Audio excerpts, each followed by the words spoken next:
Plus, with the youth and that player development, can Doug Christie balance the veteran players on this team and the youth? Because Sacramento, they have a mix of win now veterans, but I don't know how much winning they will be doing this season, especially in this absolutely loaded Western Conference. DeRozan, Levine, Schroeder, even Sabonis, while also developing your young pieces, and the success for Doug Christie will be proving that he can manage the rotations that keep this team competitive while also growing that young core.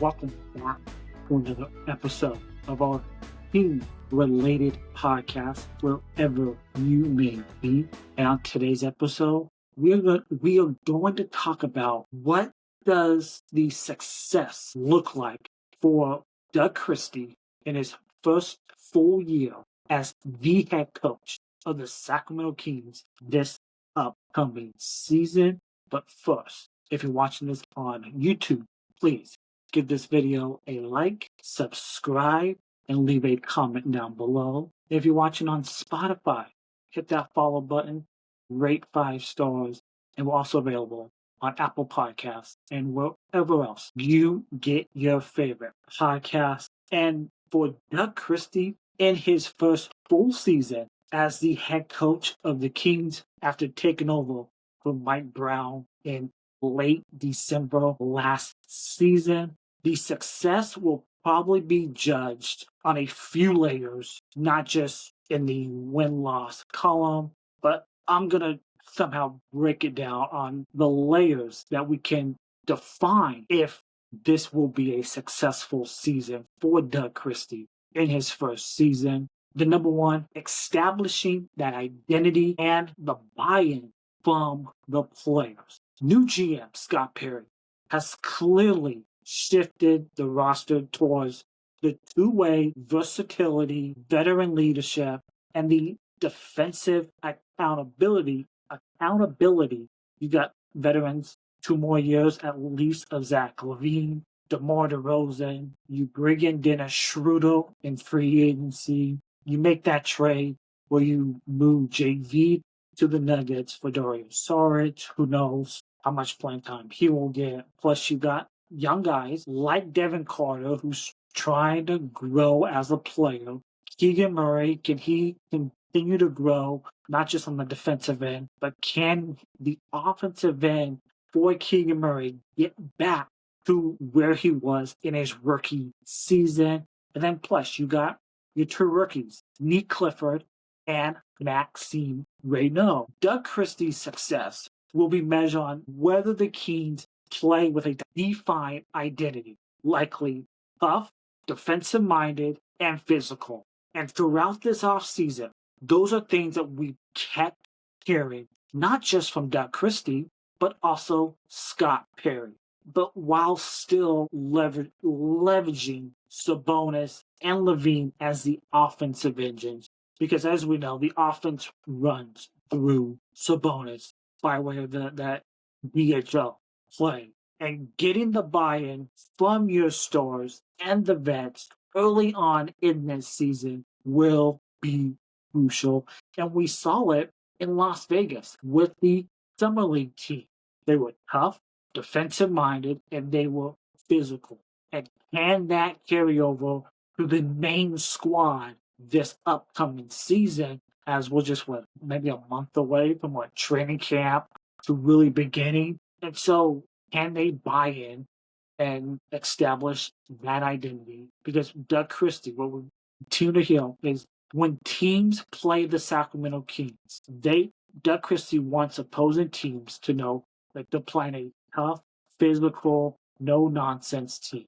And if we see that, they could let the players and the stars on this team could buy in to that message. Number 2, the player development. Doug Christie's reputation is built on relationships with the players. When he was the assistant Doug Christie's main guy that he was working out with was Domantas Sabonis. That was Sabonis's coach in the offseason from his time as a assistant on the Sacramento Kings. So the success means making guys like Keegan Murray, Devin Carter, Meek Clifford, and Maxime Renault take tangible steps forward from the start of the season to the end of the season. All your young players better at the end of the season than what we saw here in October. And if Clifford and Renault show that they belong in an NBA rotation, and I believe they do, just based on what we saw in the Las Vegas Summer League, it just strengthens the foundation that Scott Perry is trying to build here in Sacramento. Plus, with the youth and that player development, can Doug Christie balance the veteran players on this team and the youth?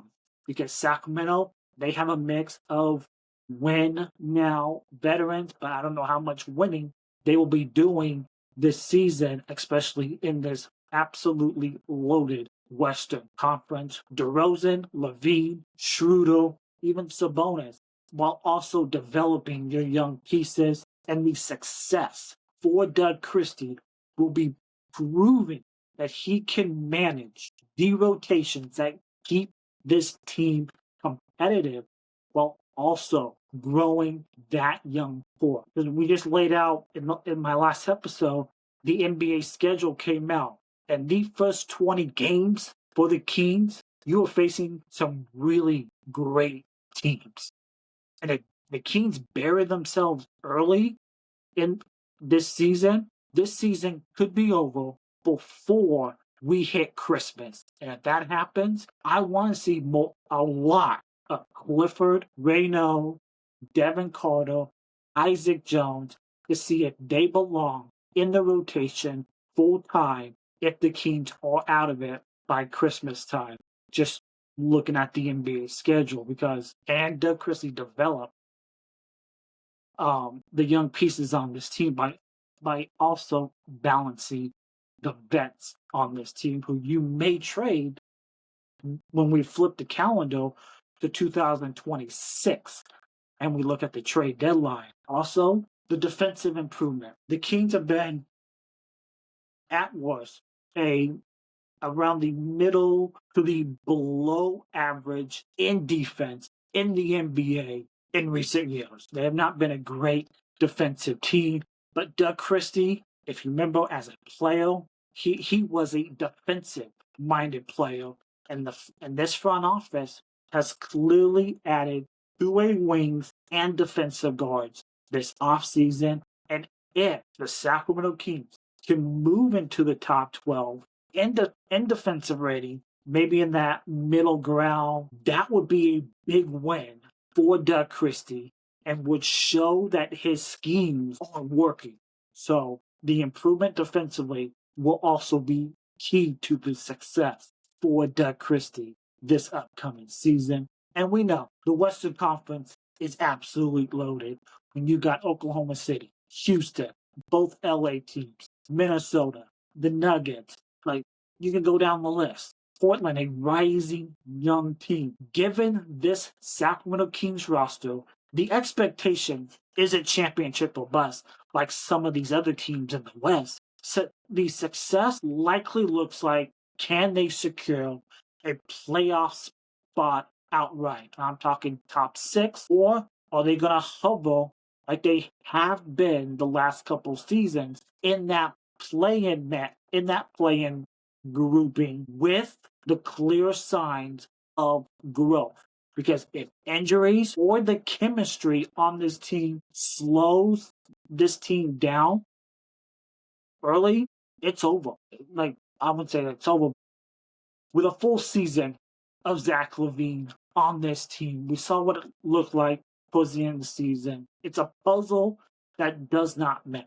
But what does it look like for a full season? Can they hover around that play-in mix this season in the West? If they do, great. That would not be my personal preference. I think this team should be as bad as they can be, get a top pick in next June's draft, in a loaded draft, by the way. And if they do hover around the that play-in grouping, a playoff series win would be huge for this team and will likely cement Doug Christie as the long-term coach status on this team, because this Sacramento need stability, not just in the front office, but also on the sidelines with the coach. Enough of this switching things up, firing coaches mid-season. To be one of those good teams year in, year out, and to show the success and to lay the foundation, you need stability, and that starts at the top on down. So that's another thing. But in short, if Doug Christie establishes a tough identity, like we've heard him talk about all off season during his introductory press conference, if it was in Las Vegas with the Summer League team, and he gets the growth from this young core, and he manages the veterans on this team, and they show some sort of improvement on the defensive end while keeping the Kings in a playoff play-in mix, this season will be seen as a success for Doug Christie. So I'm going to look at the best case scenario for the success of Doug Christie for this upcoming season. You have the identity established. Doug Christie installs a defensive, gritty culture, and this team plays with the toughness that we saw in his playing days, like that we saw with the effort and accountability to become the trademark of Doug as the head coach. And can this group of players thrive together? You got Sabonis, who continues to anchor that offense in that DHO. Zach LaVine, DeMar DeRozan, they click as scorers, balancing each other and taking the pressure off of Domas. And Keegan Murray, can he make that leap as a two-way forward? We know what he can do defensively. He's by far the best defensive player on this team. But can we get Keegan Murray back to what we saw in his rookie season on the offensive end? If we can, that would be a really good sign, because in my mind, Keegan Murray would be best fit at the 3 on this team. That's why I kind of like the whole Jonathan Kuminga move for this Kings if they end up in doing that signing trade, and all signs point to maybe Kuminga going back to Golden State on that qualifying offer. So long term, I like Keegan Murray at the 3, but if we can see him get back to what we saw in his rookie year, that is a really good sign for Keegan Murray this upcoming season. And 3, the youth impact. Clifford and Reynaud, can they find consistent rotational minutes and show the promise as young players? I believe Clifford should be in that rotation on game 1 when the Kings tip it off in Phoenix against the Suns. Maxime Reynaud, could he be the backup to Sabonis to start the season? Who knows? Devin Carter. It was an up and down summer league for Devin, but he gives the Kings a defensive guard present right away. The offense, I don't want to talk about his offense because it's not great by Devin Carter offensively, but we know what he can do defensively. And can Doug prove that he can develop? Can he prove that he can develop players while also staying competitive? Because we know the Kings will never do a rebuild under this ownership group. So can Doug prove that he can develop these young players while also winning games this upcoming season? The defensive jump. Can the Kings move from a bottom 15 into the top 12 or 10 range? And that can be fueled by your wing players like Schroeder, Keon Ellis, or Clifford. And what what would that look like for the best case scenario? Standing wise, the Kings, if healthy, will they finish 4th through 6th in the West? Unlikely. And can they secure themselves a playoff berth without the play-in and win their first playoff series since 2004? Can Doug Christie get early respect around the NBA as a legit head coach? That is the best case scenario for the success of Doug Christie this upcoming season. Now, the worst case scenario for Doug Christie this upcoming season is the identity wobbles. He struggles to impose his clear system, and the team effort on defense is inconsistent, like we've seen in the past, and the offense becomes too ISO heavy, like we saw at the end of last season, post the whole trade deadline situation with LaVine and DeMar DeRozan. And then the chemistry issues, balancing the minutes between the vets on this team and the young players could create tension. And Zach, DeMar could get frustrated if their touches are inconsistent this season. And then the player development just, quite frankly, stalls. Keegan Murray stagnant instead of ascending. Clifford and Renault can't break into the rotation. If they can't break into the rotation, this season is a lost cause. Devin Carter looks raw and overmatched at times. He has already looked overmatched at times that we saw last season and even in the summer league. So that's a cause for concern. And of course, the worst case scenario, the defense remains the defense that we have seen over and over and over. It doesn't improve. The Kings continue to hover in that bottom 10 defensively, making their games a track meet once again, which Doug Christie was hired to move away from. You'll see teams scoring at will against Sacramento this season. And in the standings, the Kings could finish 10th or 12th in the West, and they could be stuck in that play-in or even miss the postseason. And the narrative would be Doug Christie may be better suited as an assistant and not a head coach. My best case scenario is the Kings don't make the playoffs and you get a good draft pick and a loaded 2026 NBA draft. But the most realistic would be the middle ground. Could the Kings land around the 6th or the 8th seed? The defense improves slightly, but lead because we know the Kings don't have a lot of good defensive players on this team. LaVine, not a good defensive player. DeRozan, not good. Malik Monk, not good. So that's 3 players who you have got to try to hide on the defensive end, which will be pretty hard to do on this team when you're going up against some of the elite teams in the NBA. And the youth on this team, your young core, they show some flashes, but they're not consistent enough. And Doug Christie proves he belongs, but still has more to figure out about his rotations and the adjustments that he has to make for the Kings.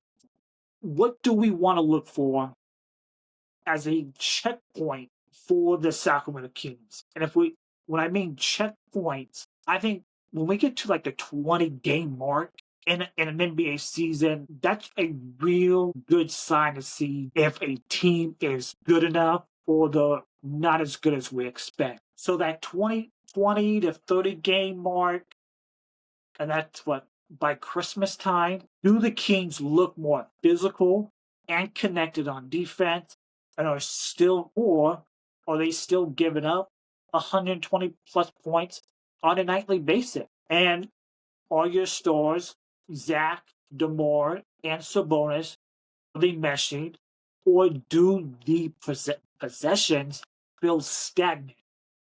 And is your young core in Devin, Clifford, or Renault, are they earning steady minutes, or are they glued to the Kings bench? And the record ideally around the 20 to 30 game mark? Are they above 500? Because we know the start of the season is absolutely brutal against tough teams. And if by Christmas, if they are hovering at that 500 mark, it's still fine. But if they are below 500 and the defense is a mess, there is a cause for concern for this season. The second checkpoint, the All-Star break. That would be 50 plus games into the season. The defensive numbers by the All-Star break, by now the system should show some results and a jump maybe into the top 15, which would mean Doug Christie has stamped is real on this team. Keegan Murray's growth. Is Keegan showing signs of becoming a future All-Star? Because this is crucial for his long-term success. And the team morale. Are the vets still bought in? Or grumbling about their roles starting to leak out? And ideally the record by on the 7th seed range. If they are slipping to the 9 or 11 seed, that's closer to the worst case scenario. So that's the All-Star checkpoint. The third checkpoint, the stretch run, the final 20 games of the season.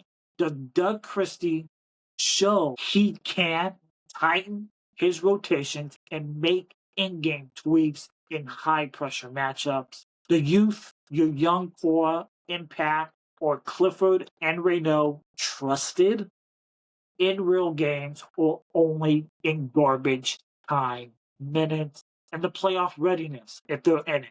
Do the Kings look like a dangerous playoff team or just a team on the fringe? And that's the best case sign. Doug Christie has a 9-man playoff ready rotation. The team is peaking defensively because the defense really picks up in the playoffs. And the Kings could be chasing the top 6 seed.